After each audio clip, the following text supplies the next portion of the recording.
पर्यावरण एवं पारिस्थितिकी। सूची 1 सूची 2 को सम्मिलित कीजिए। सूचियों में दिए गए कूट का सही चयन कीजिए। सिमलीपाल उड़ीसा, पंचमढ़ी मध्य प्रदेश, नंदा देवी उत्तराखंड, नौकरेक मेघालय। तो सही उत्तर हो जाएगा बी।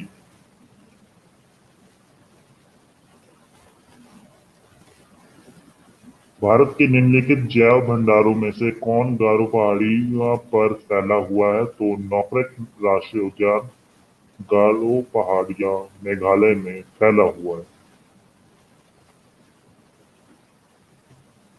अगला प्रश्न, निम्नलिखित में से कौन सा एक जैव अभयारण्य यूनेस्को के जैव अभयारण्य की विश्व तंत्र की सूची में सम्मिलित नहीं है? तो ये प्रश्न 2010 का था। अब ये सब की सब यूनेस्को की अभयारण्य की विश्व तंत्र सूची में सम्मिलित है। यूनेस्को द्वारा man and biosphere programme MAB की शुरुआत हुई थी 1971 में हुई थी, लेकिन जो सबसे करीबी हमारे पास ऑप्शन 1972 है, तो हम सी मान के चलेंगे। निम्नलिखित में कौन एक यूनेस्को द्वारा प्रमाणित क्षेत्रफल की दृष्टि से भारत के बृहत्तम जैव मंडलीय निधि है? तो ये मन्नार की खाड़ी है। क्षेत्रफल की दृष्टि से निम्नलिखित जैव मंडल संरक्षण क्षेत्रों का घटता हुआ क्रम क्या होगा? मन्नार की खाड़ी, सुंदरबन, पंचमढ़ी, कंचनजंगा। उत्तर हो जाएगा बी। भारत का पहला जैव मंडल आरक्षित क्षेत्र शीत मरुस्थल स्थित है हिमाचल प्रदेश में। बुंदाला जीव मंडल आरक्षित क्षेत्र, जो हाल ही में ही यूनेस्को के मानव तथा जीव मंडल मैन एंड बायोस्फीयर रिजर्व तंत्र में सम्मिलित किया गया है, कहाँ स्थित है? श्रीलंका में। राष्ट्रीय वन्य जीव अभयारण्य से जुड़े कुछ प्रश्न। पेरियार गेम अभयारण्य प्रसिद्ध है जंगली हाथियों के लिए। निम्नलिखित में से कौन सा युग्म सही सुमेलित है? नौकरेक मेघालय, ये सही सुमेलित है। सिमलीपाल की बात करें तो ये उड़ीसा राज्य में है। बिहान दिबांग ये असम राज्य में है। अगस्तमलाई ये तमिलनाडु राज्य में। एक सींग वाला गैंडा निम्नलिखित प्रदेशों में पाया जाता है? वह पश्चिम बंगाल एवं असम राज्यों में पाया जाता है। अभयारण्य सेंचुरी राइनो के लिए जाना जाता है, काजीरंगा। जंगली गधों का अभयारण्य कहाँ है? तो जंगली गधों का अभयारण्य गुजरात में है।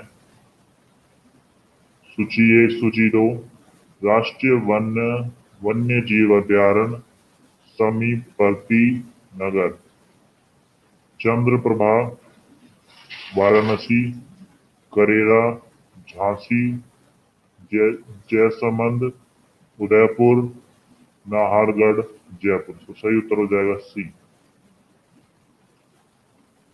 निम्न में से व्याघ्र अभयारण्य कौन सा नहीं है? काजीरंगा। काजीरंगा किस लिए जाना जाता है? गैंडा के लिए। सूची 1 सूची 2, सूची 1 अभयारण्य, सूची 2 से जुड़े राज्य। गर्म पानी असम, नामदफा अरुणाचल प्रदेश, पाखल आंध्र प्रदेश, सरिस्का राजस्थान। तो सही उत्तर हो जाएगा डी।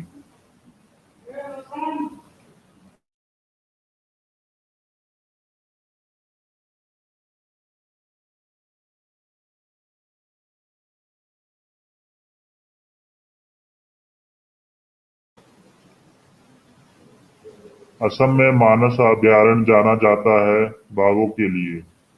सूची 1 सूची 2, सूची 1 पार्क तथा वन्यजीव अभयारण्य, सूची 2 राज्य। डचिगम वन्य जीव अभयारण्य जम्मू एवं कश्मीर। केवलादेव घाना पक्षी अभयारण्य राजस्थान। कान्हा राष्ट्रीय पार्क मध्य प्रदेश। पेरियार वन्य जीव अभयारण्य केरल। सही उत्तर हो जाएगा ये।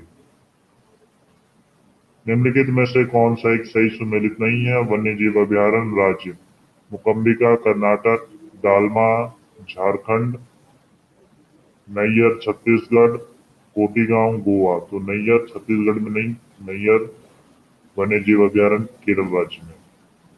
गिरोह के शेरों को रखे जाने हेतु किस राष्ट्रीय पार्क अभयारण्य का चयन किया गया? पालगू पालपुर पूनो का। हाल ही में कुछ शेरों को गुजरात के उनके प्राकृतिक आवास से निम्नलिखित में से किस एक स्थल पर स्थानांतरित किए जाने का प्रस्ताव था? पूनो पालपुर वन्य जीव अभयारण्य। अस्कोट वन्य जीव सेंचुरी जिस जनपद में है वह जनपद है पिथौरागढ़। निम्नलिखित में से कौन से ऐसे सर्वाधिक संभावनीय स्थान है जहां कस्तूरी मृग अपने प्राकृतिक आवास में मिल सकता है? अस्कोट वन्य जीव अभयारण्य, गंगोत्री राष्ट्रीय उद्यान, किशनपुर वन्य जीव अभयारण्य, मानस राष्ट्रीय उद्यान। तो इसका केवल हो जाएगा 1 और 2। उत्तराखंड में किस वन्य जीव विहार समूह की स्थिति पश्चिम से पूर्व की ओर सही है? केदारनाथ, नंदा देवी, बिनसर और अस्कोट। शुक्ला पांटार वन्य जीव अभयारण्य स्थित है नेपाल में। सूची 1 राष्ट्रीय पार्क वन्य जीव अभयारण्य, सूची 2 राज्य। बोंडला वन्य जीव अभयारण्य गोवा, कंगेर घाट राष्ट्रीय पार्क छत्तीसगढ़, औरांग अभयारण्य असम, उषाकोटी वन्य जीव अभयारण्य उड़ीसा। तो सही पर हो जाएगा बी। महुआ डार अभयारण्य झारखंड के किस जिले में है? लातेहार। निम्नलिखित में से कौन सा वन्य जीव अभयारण्य बिहार के मुंगेर जिले में स्थित है? तो भीम बांध। निम्नलिखित राज्यों में से किस एक में पकुई वन्य जीव अभयारण्य अवस्थित है? अरुणाचल प्रदेश। गोमाद वन्य जीव अभयारण्य स्थित है रायगढ़ जिला में। राष्ट्रीय चंबल अभयारण्य निम्नलिखित में से किस राज्य का हिस्सा नहीं है? हरियाणा। पक्षी विहार एवं तितली संरक्षण से जुड़े कुछ प्रश्न। निम्नलिखित में से कौन सा सही में नहीं है? तो ये प्रश्न संख्या ही गलत। सूची 1 सूची 2 नवाबगंज पक्षी विहार, पोकला पक्षी विहार, समसपुर पक्षी विहार, पार्वती अर्गा पक्षी विहार, गोंडा, उन्नाव, गाजियाबाद, रायबरेली। इसका सही उत्तर हो जाएगा बी। हाल ही में हमारे देश में पहली बार निम्नलिखित राज्यों में कितने एक विशेष तितली को राज्य तितली के रूप में घोषित किया? तो ये महाराष्ट्र राज्य था। भारत में निम्नलिखित क्षेत्रों में से ग्रेट इंडियन हॉर्नबिल ने अपना प्राकृतिक आवास पाए जाने की सबसे अधिक संभावना कहाँ है? पश्चिमी घाट में। भारत के मरु राष्ट्रीय उद्यान के संदर्भ में निम्नलिखित में से कौन सा कथन सही है? ये दो जिलों में विस्तृत है। उद्यान के अंदर कोई मानव वास स्थल नहीं है। ये ग्रेट इंडियन बस्टर्ड के प्राकृतिक आवासों में से एक है। नीचे दिए कूट का प्रयोग कर सही उत्तर चुनिए। तो इसका सही उत्तर हो जाएगा केवल 1 और 3। भारत का प्रथम तितली उद्यान कहाँ पर स्थित है? बनेरघट्टा जैविक उद्यान बेंगलोर। प्रोजेक्ट टाइगर से जुड़े कुछ प्रश्न।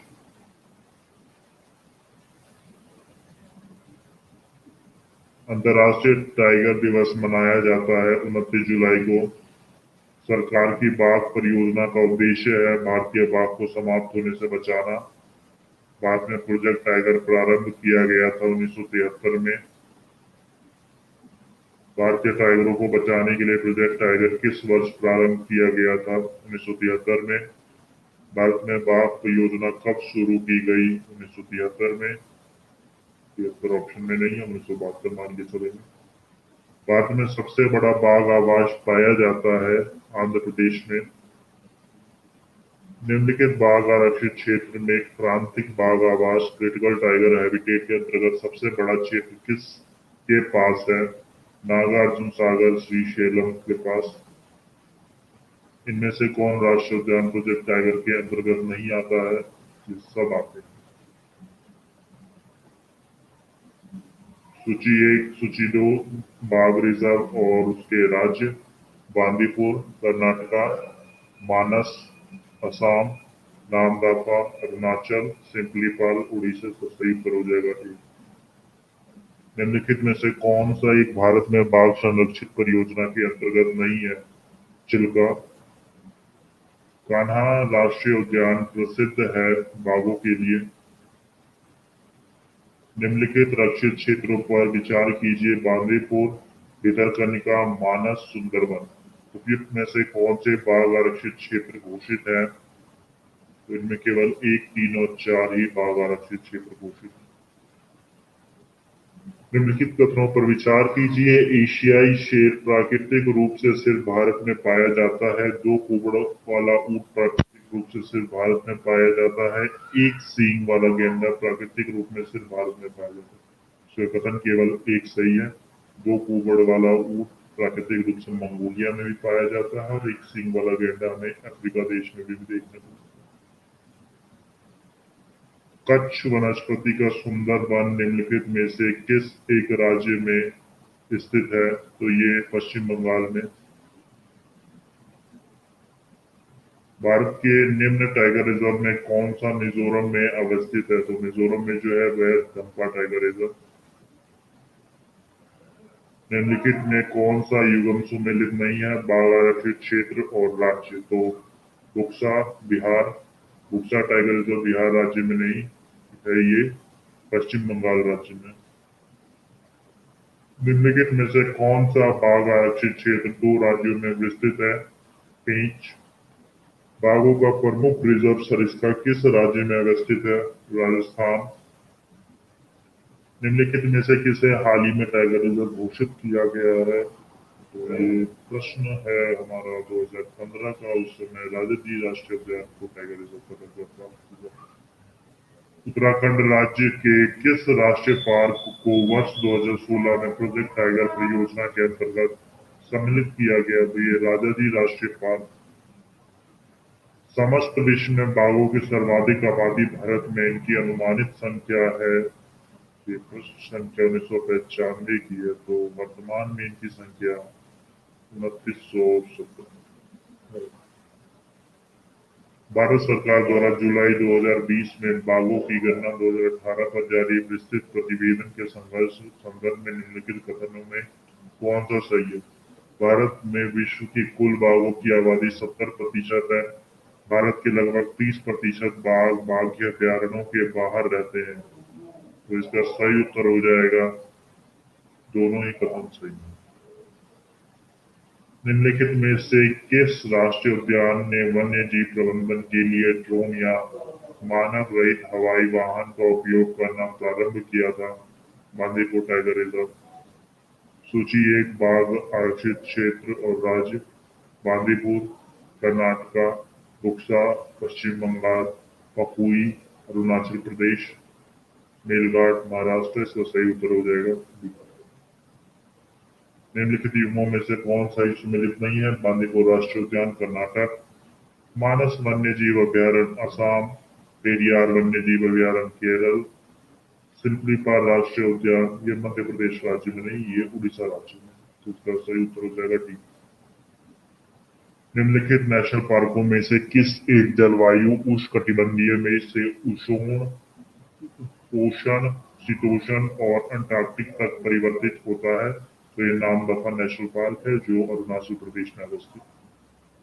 एम स्ट्रिप शब्द कभी कभी समाचारों में किस संदर्भ में देखा जाता है? तो ये बाघ अभयारण्यों का रख रखाव के संदर्भ में देखा जाता है।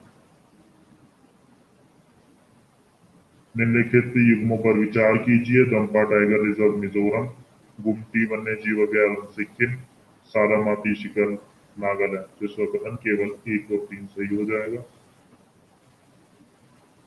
विविध से जुड़े कुछ प्रश्न: भारत में हाथी परियोजना की शुरुआत की गई थी? ये सभी ऑप्शन भी यहाँ गलत है। तो भारतीय हाथियों के संदर्भ में निम्नलिखित कथनों पर विचार कीजिए: हाथियों का समूह का नेतृत्व मादा करती है। हाथी की अधिकतम गर्भावधि 22 माह तक हो सकती है। समानतः हाथी में 40 वर्ष की आयु तक ही बच्चा पैदा करने की क्षमता होती है। भारत के राज्यों में हाथियों की सर्वाधिक जीव संख्या केरल में है। दूसरे वतन केवल 1 और 2 सही हो जाए। पारिस्थितिकी दृष्टिकोण से पूर्वी घाटों और पश्चिमी घाटों के बीच एक अच्छा संपर्क होने के रूप में निम्नलिखित में से किसका महत्व अधिक है? सत्यमंगलम बाघ आरक्षित क्षेत्र। यूनेस्को ने जुलाई 2016 में भारत के निम्नलिखित किस राष्ट्रीय उद्यान को विश्व धरोहर स्थल घोषित किया? तो यह था कंचनजंगा राष्ट्रीय उद्यान। 5 मौसमों का बाग स्थित है मेहरौली के समीप। भारत में एशियाई एक्स की सर्वाधिक संख्या है। आज केवल लगभग 30,000 से 25,000 तक एक्स सदाबहार वनों, शुष्क कटीले वनों, अनूठ क्षेत्रों और घास के मैदान में फैले हुए हैं। अपने प्राकृतिक आवासों में तथापि उनके प्रमुख आवास नम पर्णपाती वन है। भारत में एक्स की संख्या उत्तर पश्चिमी भारत से लेकर जहां वह उत्तराखंड के देहरादून में नैनीताल तक, उत्तर प्रदेश के बिजनौर जिले के वन विभाग में पाए जाते हैं। कर्नाटक और केरल राज्यों में पश्चिमी घाट और तमिलनाडु तक में फैली हुई है। केंद्रीय भारत में उनकी संख्या दक्षिण बिहार और उड़ीसा में बटी हुई है। पूर्व में वह उत्तरी बंगाल, असम और कुछ अन्य राज्यों में दिखाई पड़ते हैं। इस उदाहरण में वर्णित प्राणी एक्स है हाथी। कॉर्बेट राष्ट्रीय उद्यान अपना जल प्राप्त करता है रामगंगा नदी से। निम्नलिखित युग्मों पर विचार कीजिए। हरिके आर्द्रभूमि, व्यास और सतलज का संगम, केवलादेव घाना राष्ट्रीय उद्यान, बानस और चंबल का संगम, फुलेरू झील, मूसी और कृष्णा का संगम। तो इसमें केवल कथन एक सही है, बाकी कथन सब गलत है। अगला प्रश्न, निम्नलिखित में से कौन सा संरक्षित क्षेत्र कावेरी बेसिन में स्थित है? नागरहोल राष्ट्रीय उद्यान, हाथीकुंडा राष्ट्रीय उद्यान, सत्यमंगलम बाघ आरक्षित क्षेत्र, वायनाड वन्य जीव अभ्यारण्य। तो इनमें केवल 1, 3 और 4 कावेरी बेसिन संरक्षित क्षेत्र में आते हैं। भारत में सर्वप्रथम एक समुद्री सेंचुरी जिसकी सीमाओं के अंतर्गत प्रबल भित्तियां, मोलस्का, डॉल्फिन, कछुए और अनेक प्रकार के समुद्री पक्षी हैं, स्थापित किया गया है कच्छ की खाड़ी में। चिनार वन्यजीव विहार अवस्थित है केरल में। तमिलनाडु का पक्षी विहार अवस्थित है करिकिल्ली में। विश्व का सबसे बड़ा वानस्पतिक उद्यान स्थित है क्यू, इंग्लैंड में। वैकल्पिक ऊर्जा से जुड़े कुछ प्रश्न, निम्नलिखित में से कौन सा एक ऊर्जा का नवीकरण स्रोत है? तो सौर ऊर्जा। निम्नलिखित में कौन एक जीवाश्म ईंधन नहीं है? यूरेनियम। जीवाश्मी ईंधनों में एकमात्र ऊर्जा का चरम स्रोत है सूर्य। जीवाश्म ईंधन के बाद भारतवर्ष की ऊर्जा आवश्यकताओं की पूर्ति के लिए दूसरा सबसे बड़ा महत्वपूर्ण स्रोत है जल विद्युत ऊर्जा। सबके लिए सतत ऊर्जा दशक पहल है संयुक्त राष्ट्र संघ का। ऊर्जा संकट से क्या तात्पर्य है? कोयला तथा पेट्रोल जैसे जीवाश्म ईंधन के समाप्त होने का खतरा। अनवीकरणीय और नवीकरणीय ऊर्जा संसाधन। भारत में धारणीय विकास के दृष्टिकोण से विद्युत उत्पादन का सबसे अच्छा स्रोत कौन सा है? तो यह है जल विद्युत। निम्नलिखित में से किस नवीकरणीय ऊर्जा संसाधन की वर्ष 2014 में स्थापित क्षमता देशों में सर्वाधिक है? पवन शक्ति। निम्नलिखित में से कौन सा नवीकरणीय ऊर्जा का स्रोत है? बायोमास। एक अविनीकृत ऊर्जा का स्रोत है पेट्रोलियम। छत्तीसगढ़ में ऊर्जा का मुख्य स्रोत कौन सा है? तापीय ऊर्जा। वैकल्पिक ऊर्जा और सौर ऊर्जा से जुड़े कुछ प्रश्न।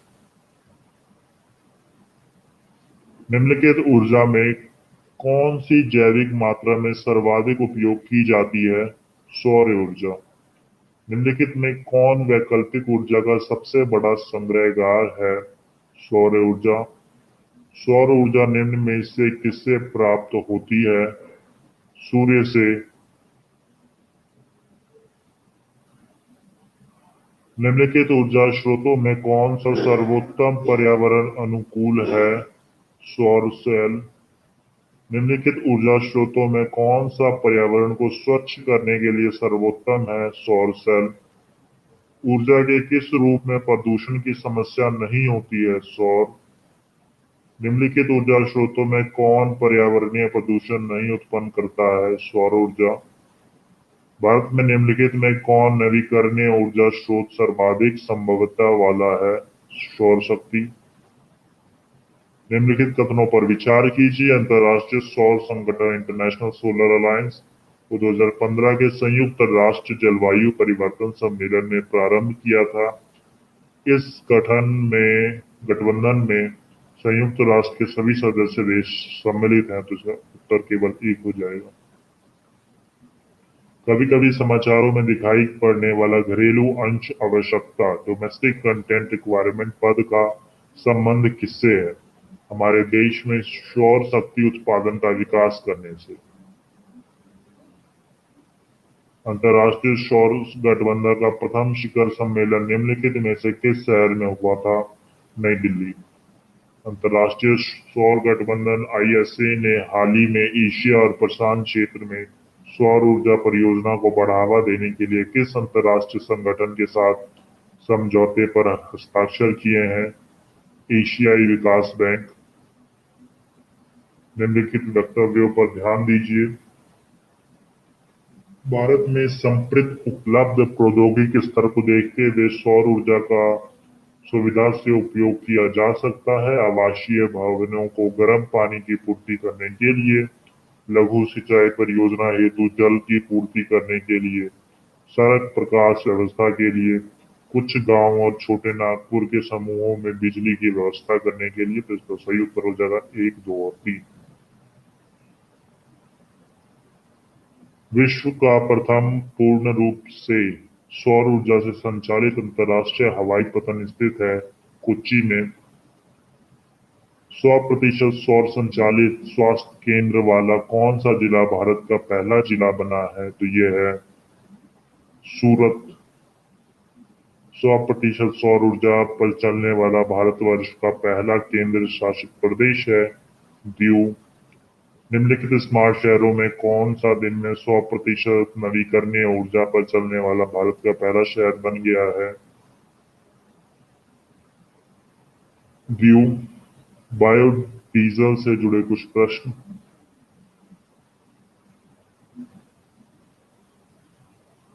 जैव ईंधन के संबंध में निम्न में से कौन सा कथन सत्य नहीं है? जैव ईंधन लागत प्रभावी होते हैं, ये सत्य नहीं है। निम्नलिखित में कौन सी बायोडीजल की फसल है? जेट्रोपा। नीचे 4 ऊर्जा फसलों के नाम दिए, इनमें से किस एक की खेती एथेनॉल के लिए की जा सकती है? मक्का। जीव भर गैसीकरण को भारत में ऊर्जा संकट के धारणीय सस्टेनेबल हल में एक समझा जाता है। इस संदर्भ में कौन सा कथन सही है? नारियल आवरण, मूंगफली का छिलका, धान की भूसी का उपयोग जीव भार गैसीकरण के लिए किया जा सकता है। जीव भार गैसीकरण द्वारा जनित ज्वलनशील गैसों में केवल हाइड्रोजन और कार्बन डाइऑक्साइड होती है। जीव भार गैसीकरण द्वारा जनित ज्वलनशील गैसों को ऊष्मा उत्पादन में सीधे ही उपयोग कर सकते हैं, लेकिन अंतर्दहन इंजनों में नहीं। तो इसका कथन केवल एक सही हो जाएगा। भारत में जैविक डीजल के उत्पादन के लिए जेट्रोपा, करकास के अलावा पैगोमो या पिनाटा को भी क्यों एक उत्तम विकल्प माना जाता है? भारत के अधिकांश क्षेत्रों में पोगमिया पिनाटा प्राकृतिक रूप से उगता है। पोगानिया पिनाटा के बीजों में लिपिड अंश बहुतायत में होता है जिससे लगभग ओलिक अम्ल होता है। तो ये इसके दोनों ही कथन सही हैं। हरित ईंधन से जुड़े कुछ प्रश्न। निम्नलिखित ईंधनों में से कौन सा न्यूनतम पर्यावरणीय प्रदूषण उत्पन्न करता है? तो हाइड्रोजन। निम्नलिखित में कौन सा ईंधन न्यूनतम पर्यावरण प्रदूषण उत्पन्न करता है? हाइड्रोजन। निम्नलिखित ईंधनों में कौन न्यूनतम पर्यावरणीय प्रदूषण उत्पन्न करेगा? हाइड्रोजन। निम्नलिखित में कौन सा हरित ईंधन का स्रोत है? पाइन, करंज, फर्न। उपयुक्त में से कोई नहीं। तो इनमें बहुत सारे ऑप्शन हैं, जो इनके ऑप्शन ही गलत है, तो ये प्रश्न हम स्किप करेंगे। फ्यूल सेल जिसमें हाइड्रोजन के समृद्ध ईंधन और ऑक्सीजन का उपयोग बिल्कुल पैदा करने के लिए होता है के संदर्भ में निम्नलिखित कथनों पर विचार कीजिए। यदि शुद्ध हाइड्रोजन का उपयोग ईंधन के रूप में होता है तो फ्यूल सेल उप उत्पाद बाय प्रोडक्ट के रूप में ऊष्मा एवं जल का उत्सर्जन करता है। फ्यूल सेल का उपयोग भवनों को विद्युत प्रदाय के लिए तो किया जाता है, किंतु लैपटॉप, कंप्यूटर जैसी छोटी डिवाइसेस के लिए नहीं। फ्यूल सेल प्रत्यावर्ती धारा एसी के रूप में विद्युत उत्पादन करती है पालन करते हैं। तो इसका जो उत्तर हो जाएगा वो हो जाएगा केवल एक। फ्यूल सेल डीसी के रूप में विद्युत धारा उत्पन्न करती है और इसका इस्तेमाल कंप्यूटर, लैपटॉप जैसी छोटी युक्तियों में हो सकता है। सूक्ष्म जैविक ईंधन कोशिकाएं माइक्रोबियल फ्यूल सेल ऊर्जा का धारणीय सस्टेनेबल स्रोत समझी जाती है। क्यों? यह जीवित जीवों को उत्प्रेरक के रूप में प्रयुक्त कर कुछ सबस्ट्रेटों से विद्युत उत्पादन कर सकती है। ये विविध प्रकार के ऊर्जा पदार्थ सबस्ट्रेट के रूप में प्रयुक्त करती है। ये जल का शोधन और विद्युत उत्पादन करने के लिए अपशिष्ट जल शोधन संयंत्रों में स्थापित की जा सकती है। तो इसका कथन केवल एक और दो और तीन तीनों ही कथन सही है। शैवाल आधारित जैव ईंधनों का उत्पादन संभव है, लेकिन इस उद्योग के संवर्धन में विकासशील देशों की क्या संभावित सीमा है? शैवाल आधारित जैव ईंधन का उत्पादन केवल समुद्रों में ही संभव है, महाद्वीपों पर नहीं। शैवाल आधारित जैव ईंधन उत्पादन को स्थापित करने और इंजीनियरिंग करने हेतु निर्माण पूरा होने तक उच्च स्तरीय विशेषज्ञता प्रौद्योगिकी की जरूरत होती है। आर्थिक रूप से व्यवहार्य उत्पादन के लिए बड़े पैमाने पर सुविधा की स्थापना की आवश्यकता होती है, जिससे पारिस्थितिकी एवं सामाजिक सरोकार उत्पन्न हो सकते हैं। तो इसके कथन केवल दो और तीन सही हैं। केंद्रीय बजट 2011-12 में जैव मूल एस्फॉल्ट बायो एस्फाल्ट पर मूल सीमा शुल्क की पूरी छूट प्रदान की गई। इस पदार्थ का क्या महत्व है? पारंपरिक एस्फाल्ट के विपरीत बायो एस्फाल्ट जीवाश्म ईंधनों पर आधारित नहीं होता है। बायो एस्फाल्ट अनवीकरणीय नॉन रिन्यूएबल संसाधनों से निर्मित हो सकता है। बायोएस्फाल्ट जैव अपशिष्ट पदार्थों से निर्मित हो सकता है। बायोएस्फाल्ट से सड़कों की ऊपरी सतह बिछाना पारिस्थितिकी के अनुकूल है। इसका कथन केवल एक, तीन और चार सही है। भारत का सबसे बड़ा जैविक खेती पर आधारित राज्य कौन सा है? सिक्किम। निम्नलिखित में से कौन सा एक दुनिया का पहला 100% जैविक राज्य है? सिक्किम भारत का राज्य। भारत में जैविक कृषि के संदर्भ में निम्नलिखित कथनों पर विचार कीजिए। जैविक उत्पादन के लिए राष्ट्रीय कार्यक्रम ANOP केंद्रीय ग्रामीण विकास मंत्रालय के मार्गदर्शन एवं निर्देश के अधीन कार्य करता है। NPOP के क्रियान्वयन के लिए कृषि और प्रसंस्कृत खाद्य उत्पाद निर्यात विकास प्राधिकरण अपीरा सचिवालय के रूप में कार्य करता है। सिक्किम भारत का पहला पूरी तरह से जैविक राज्य बन गया है, जिसका कथन दो और तीन सही है, कथन एक गलत।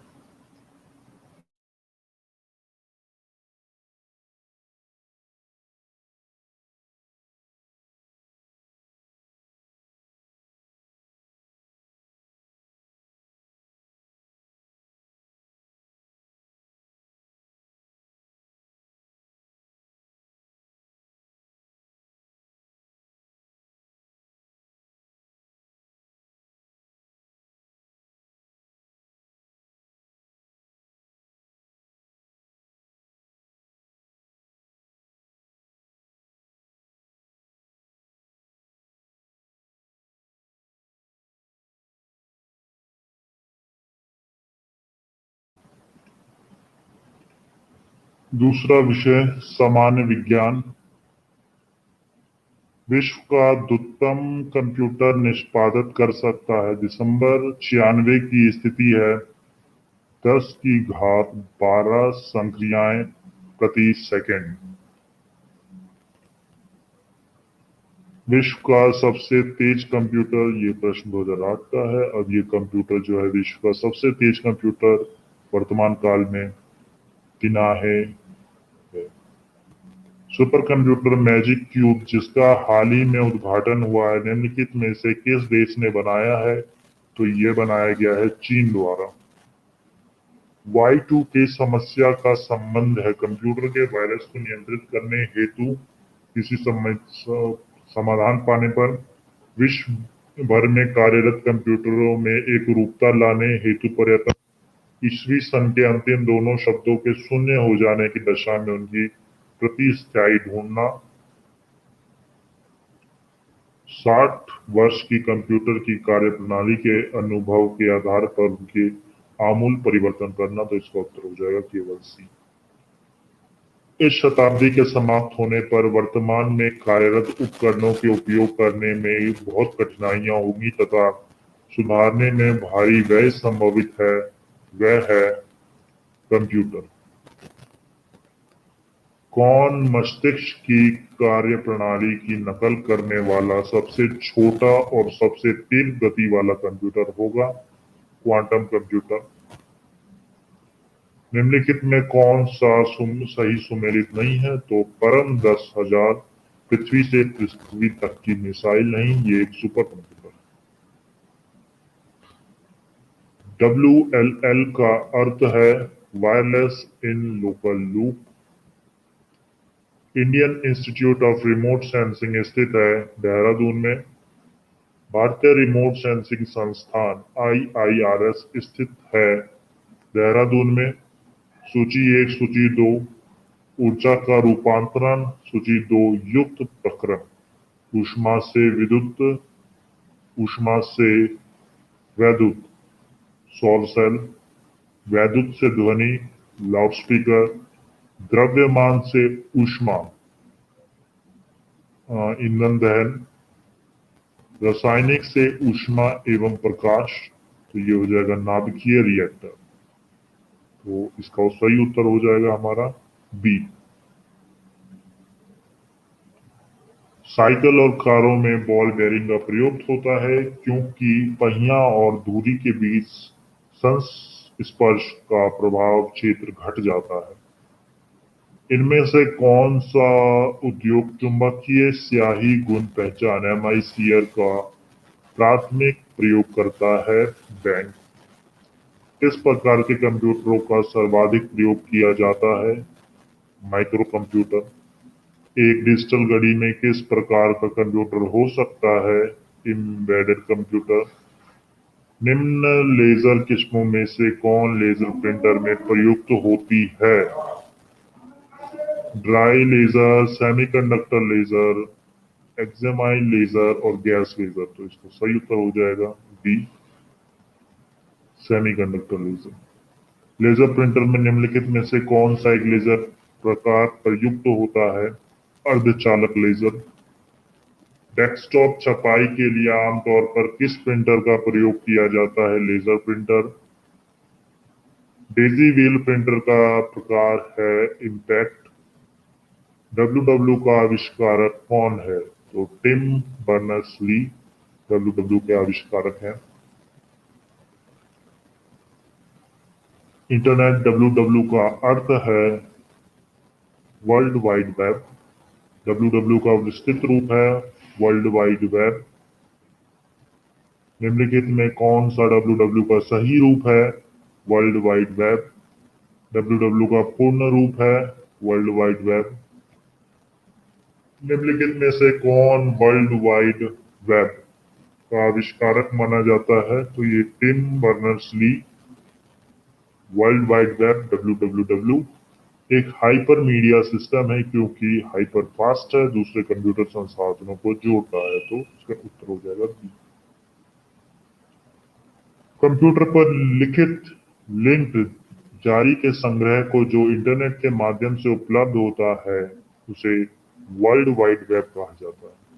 ब्लूटूथ तकनीक अनुमति देती है उपकरणों के बीच वायरलेस संचारण को। किस व्यवस्था के कंप्यूटरीकरण में आवश्यकता होती है उसको करने की दृढ़ इच्छा शक्ति की, संबंधित वित्तीय संसाधनों की, जनशक्ति के प्रशिक्षण की, एक अत्याधुनिक संरचना की। तो इन चारों की होती है। निम्नलिखित में से कौन सी सूचना प्रौद्योगिकी सदावाली नहीं है? तो ये प्रकाशीय भंडारण। निम्नलिखित में से कौन सी सूचना प्रौद्योगिकी परिभाषिक नहीं है? पिनाका। निम्नलिखित में से कौन सा सूचना प्रौद्योगिकी की शब्दावली का भाग है? Protocol, login, Archie. तो ये सभी हैं। डेटा कम्युनिकेशन के लिए निम्नों का संघ सेट ऑफ रूल्स कहलाते हैं प्रोटोकॉल्स। प्रोटोकॉल का वह समूह जो कभी ट्रांसमिशन एक्सचेंज को इंटरनेट में एक ओर से दूसरी ओर भेजने को परिभाषित करता है वह कहलाता है टीसीपी और IP, transfer control protocol, internet protocol. IPv6 protocol IP पते को परिभाषित करता है 128 बिट में। साइबर लॉ की शब्दावली में DOS का अर्थ है डिनायल ऑफ सर्विस। MOEMS का पूर्ण रूप है micro opto electromechanical systems. Junk email को स्पैम भी कहते हैं। स्पैम किस विषय से संबंधित शब्द है? कंप्यूटर। निम्नलिखित संक्षेप रूपों में कौन सा सामान्य रूप में अवांछित जंक ईमेल का वर्णन करता है? स्पैम। एक निश्चित पते पर किसी अब्यूजर द्वारा बार बार एक ही ईमेल संदेश भेजना कहलाता है ईमेल बॉम्बिंग। याहू, गूगल एवं ASN है कंप्यूटर साइट्स। गूगल ने किस वेब ब्राउज़र को विकसित किया था? क्रोम। निम्नलिखित में से कौन सा ब्राउज़र नहीं है? Google apps. वेब क्रॉलर को इस रूप में भी जाना जाता है वेब स्पाइडर।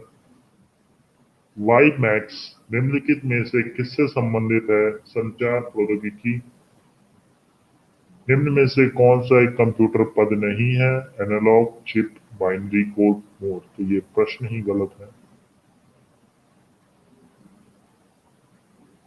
कंप्यूटर के क्षेत्र में वायरस का मतलब है volatile information resource under seize. Computer virus होता है एक सॉफ्टवेयर प्रोग्राम। कंप्यूटर में फैलने वाला वायरस है कंप्यूटर प्रोग्राम। कंप्यूटर वायरस है ऐसा कंप्यूटर प्रोग्राम जो स्वयं की प्रतिलिपियां बना सके। कंप्यूटर वायरस होता है विनाशक प्रोग्राम। कंप्यूटर वायरस का मतलब है विद्वेषपूर्ण कार्यक्रम। एक प्रोग्राम जिसमें अन्य प्रोग्रामों को संक्रमित करने की योग्यता होती है तथा वह अपनी ही प्रीतियां स्वयं बनाकर दूसरे प्रोग्रामों में फैला सकता है वह कहलाता है वायरस। एक जानबूझकर विघटनकारी सॉफ्टवेयर जो कंप्यूटर से कंप्यूटर तक फैलता है को डैश कहा जाता है वायरस। संचार नेटवर्क प्रणाली में फायरवॉल का प्रयोग निम्न में से किससे बचाता है? अनाधिकृत आक्रमण। अमेरिकन टेलीफोन व टेलीग्राफ ने एक ऐसी कंप्यूटर कार्यप्रणाली विकसित की जो कि बहुजन इस्तेमाल वातावरण प्रदान करती है। इसे कहते हैं यूनिक्स। एक लोकप्रिय विंडोइंग इन्वायरमेंट विंडोज 3 माइक्रोसॉफ्ट द्वारा निर्मित की गई सन 1990 में। विंडोज ऑपरेटिंग सिस्टम विकसित किया गया माइक्रोसॉफ्ट द्वारा। विंडोज सॉफ्टवेयर का निर्माण किया गया आईबीएम द्वारा, एप्पल कॉरपोरेशन द्वारा, विप्रो द्वारा, युक्त में से किसी के द्वारा नहीं। तो इसका उत्तर हो जाएगा डी, युक्त में से किसी के द्वारा नहीं। विंडोज सॉफ्टवेयर का निर्माण माइक्रोसॉफ्ट द्वारा किया गया। टेलीविजन ट्रांसमिशन निम्न में से किसका उदाहरण है? Simplex communication. कंप्यूटर में स्मृति के प्रकार हैं सेमीकंडक्टर, मैग्नेटिक, सर्वर, ऑप्टिकल। तो 1, 2 और 4। एक प्रकार की माध्यमिक मेमोरी कौन सी नहीं है? तो रैंडम एक्सेस मेमोरी। ये माध्यमिक मेमोरी नहीं है, ये प्राइमरी मेमोरी, प्राथमिक मेमोरी है। कंप्यूटर की मशीनी भाषा आधारित है बूलियन बीजगणित पर। कंप्यूटर के स्मृति का मापन किया जाता है बिट्स के द्वारा। क्वांटम सूचना का मूल मात्रक है क्यूबिट। द्विआधारी बाइनरी संख्या है 0 और 1। बाइनरी कोड में संख्या 7 लिखी जाती है 111। बाइनरी भाषा कितने अंकों की बनी है? 2। निम्नलिखित में से कौन सेल्फ कॉम्प्लीमेंट्री कोड है? 5211 कोड। 1 + 1 का द्विधारी योग होगा 0 तथा कैरी 1। एक कंप्यूटर की स्मृति सामान्य तौर पर किलोबाइट अथवा मेगाबाइट के रूप में व्यक्त की जाती है। 1 बाइट बना होता है 8 द्विधारी अंकों का।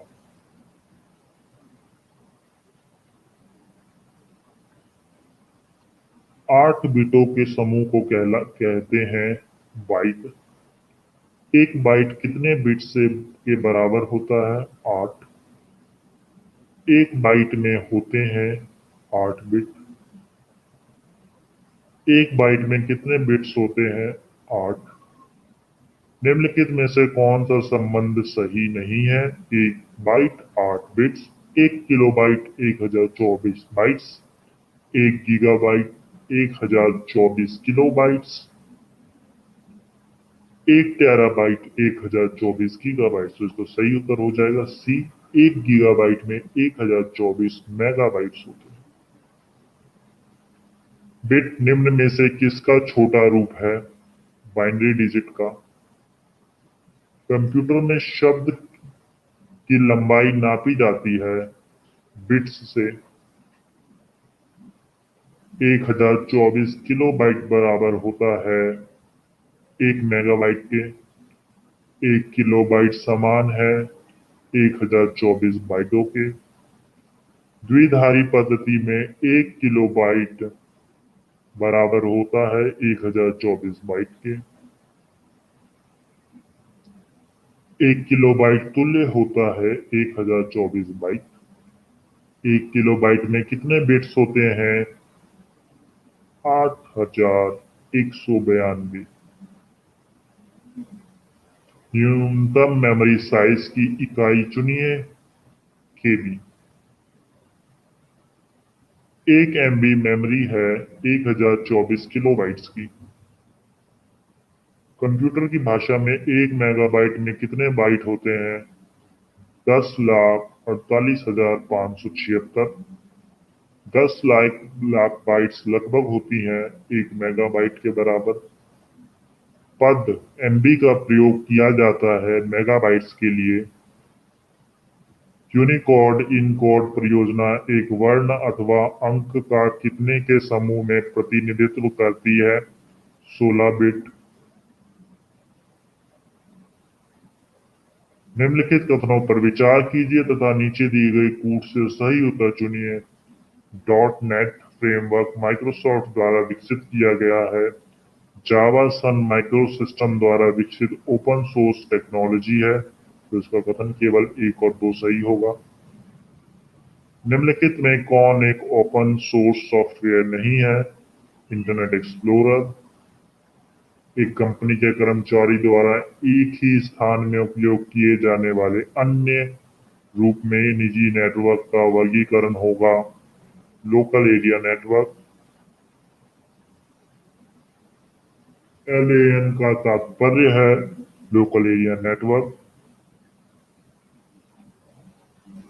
ईथरनेट एक उदाहरण है लोकल एरिया नेटवर्क LAN का।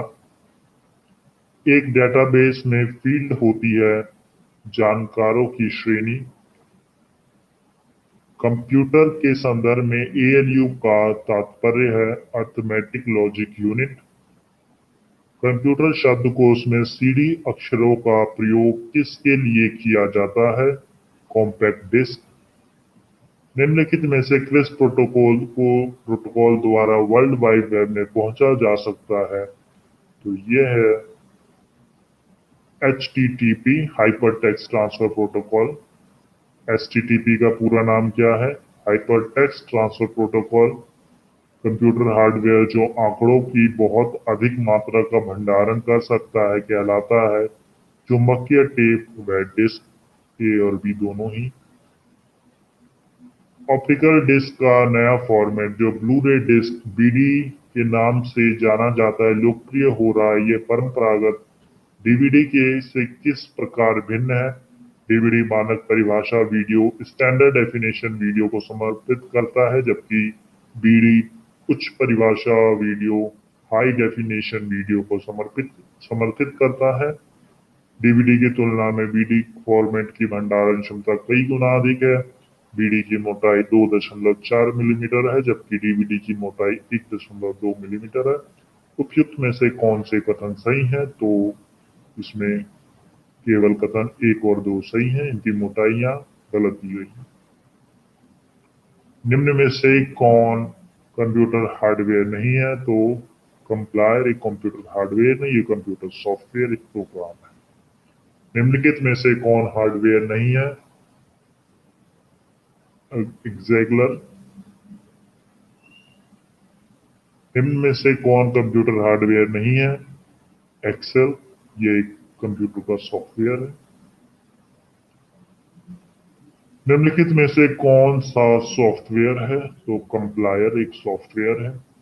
कंप्यूटर के मस्तिष्क को कहते हैं CPU, केंद्रीय संसाधक एकक, सेंट्रल प्रोसेसिंग यूनिट। निम्न में से कौन सी एक यंत्र सामग्री नहीं है? प्राचलन तंत्र। इंडेक्स होल संबंधित है फ्लॉपी डिस्क से। IRQ6 सामान्यतः किसको दिया जाता है? फ्लॉपी ड्राइव कंट्रोलर को। कंप्यूटर के बेसिक फंक्शंस को कौन सा प्रोग्राम नियंत्रित करता है? Operating system. निम्न में से कौन एक ऑपरेटिंग सिस्टम है? यूनिक्स। कंप्यूटर का सबसे महत्वपूर्ण भाग है CPU। निम्नलिखित में से कौन सा वक्तव्य सही नहीं है? ईमेल इलेक्ट्रॉनिक मेल को संदर्भित करता है। WW वर्ल्ड वाइड वेब को संदर्भित करता है। CPU कंट्रोल प्रोसेसिंग यूनिट को संदर्भित करता है। ALU अर्थमेटिक लॉजिकल यूनिट को संदर्भित करता है। तो इसका उत्तर हो जाएगा C। CPU का जो संदर्भित है वो है सेंट्रल प्रोसेसिंग यूनिट, ना कि कंट्रोल प्रोसेसिंग यूनिट। CPU का तात्पर्य है सेंट्रल प्रोसेसिंग यूनिट। CPU का पूरा फॉर्म कंप्यूटर भाषा में है केंद्रीय संसाधक एकक।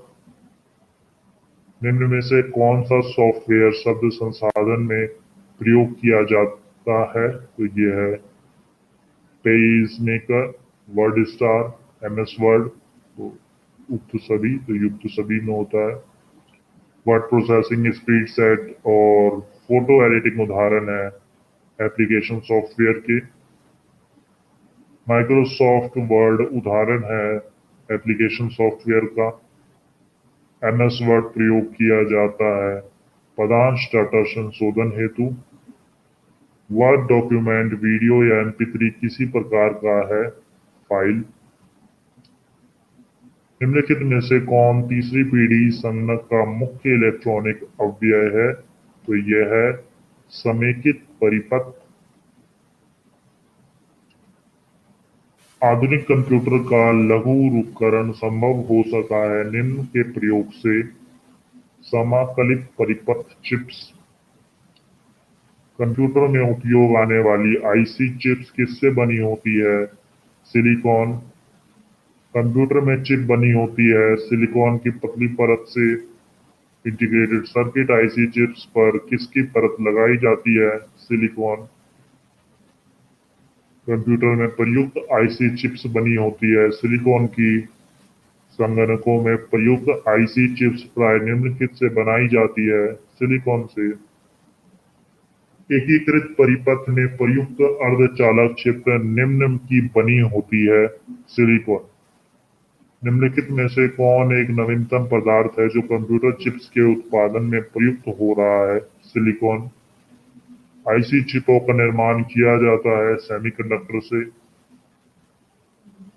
आईसी के वर्गीकरण का आधार है ट्रांजिस्टरों की संख्या। निम्नलिखित में कौन सा कथन सत्य है? मॉडेम एनालॉग सिग्नल को डिजिटल सिग्नल में और तथा डिजिटल सिग्नलों को एनालॉग सिग्नल में बदलता है।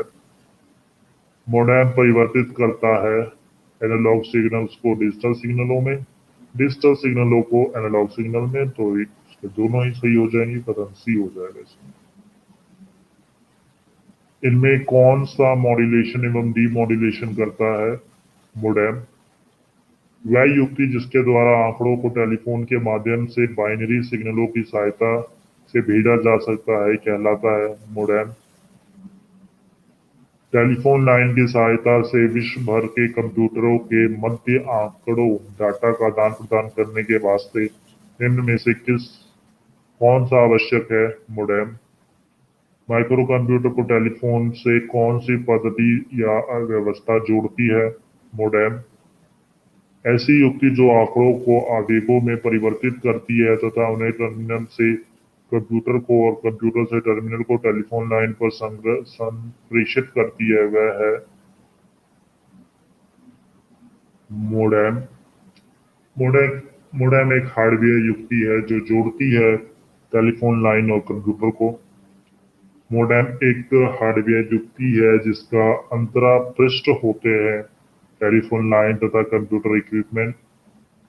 फैक्स एवं इलेक्ट्रॉनिक मेल प्रेषण में प्रयुक्त सूचना संकेत का रूप होता है एनालॉग एवं डिजिटल सिग्नलों दोनों द्वारा। इनमें कौन सी एक कंडक्टिंग डिवाइस नहीं है? तो राउटर, हब, स्विच उपयुक्त सभी कंडक्टिंग डिवाइस।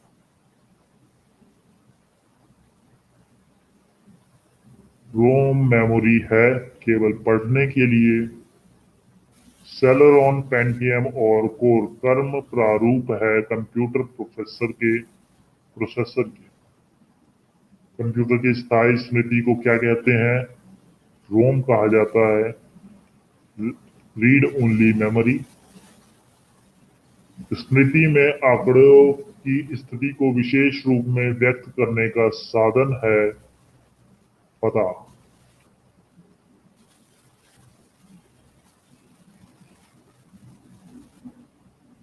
सीडी रोम का पूर्ण रूप है compact disc read only memory.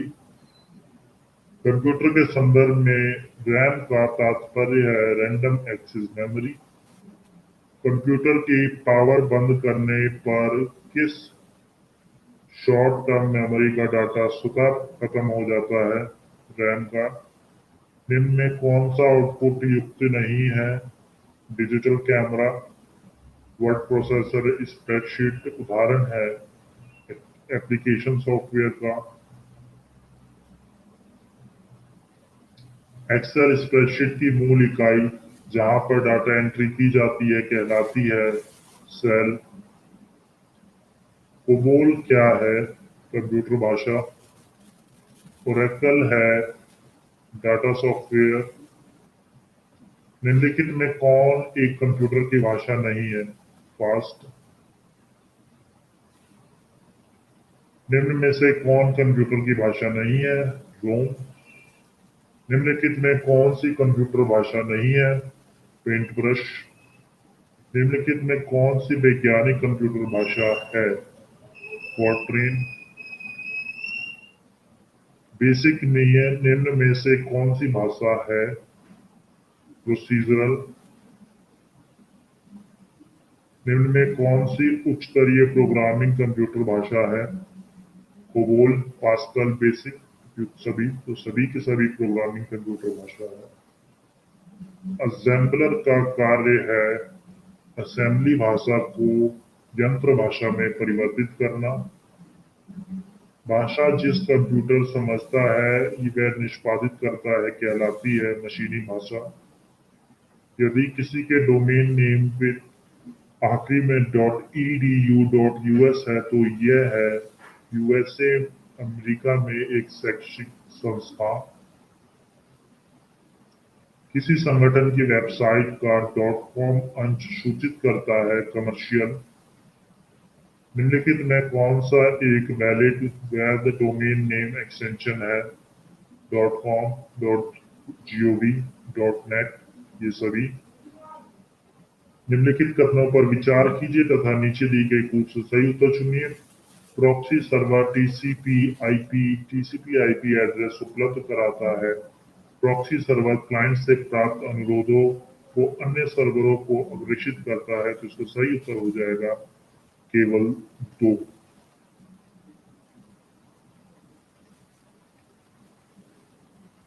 संचार प्रौद्योगिकी के संदर्भ में एलटीई लॉन्ग टर्म एवोल्यूशन और VoLTE voice over long term evolution के बीच क्या अंतर है?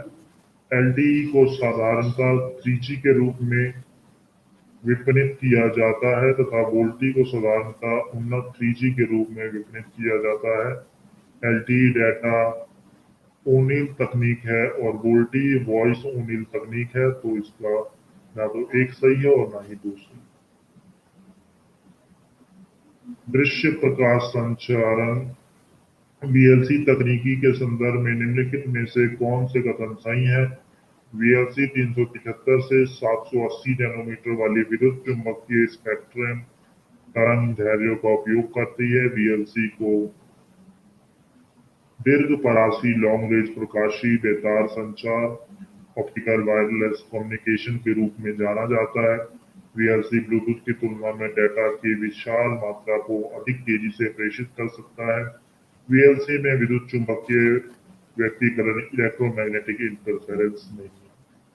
तो इसका कथन 1, 3 और 4 सही हो जाएगा। कथन दूसरा गलत हो जाएगा। निकट क्षेत्र संचार नियर फील्ड कम्युनिकेशन एनएफएस प्रौद्योगिकी के संदर्भ में निम्नलिखित कथनों में कौन सा सही है? यह एक संपर्क रहित संचार प्रौद्योगिकी है जो विद्युत चुम्बकीय रेडियो क्षेत्र का उपयोग करती है। एनएफसी उन युक्तियों डिवाइसेस द्वारा उपयोग के लिए अभिकल्पित किया गया है जो एक दूसरे से 1 मीटर की दूरी पर भी स्थित हो।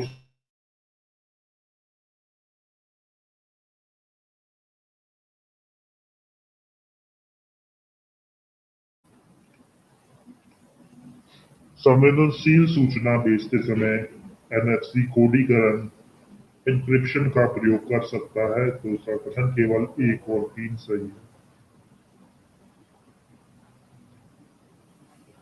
मनोरंजन हेतु डिजिटल प्रौद्योगिकी के संदर्भ में निम्नलिखित कथनों पर विचार कीजिए।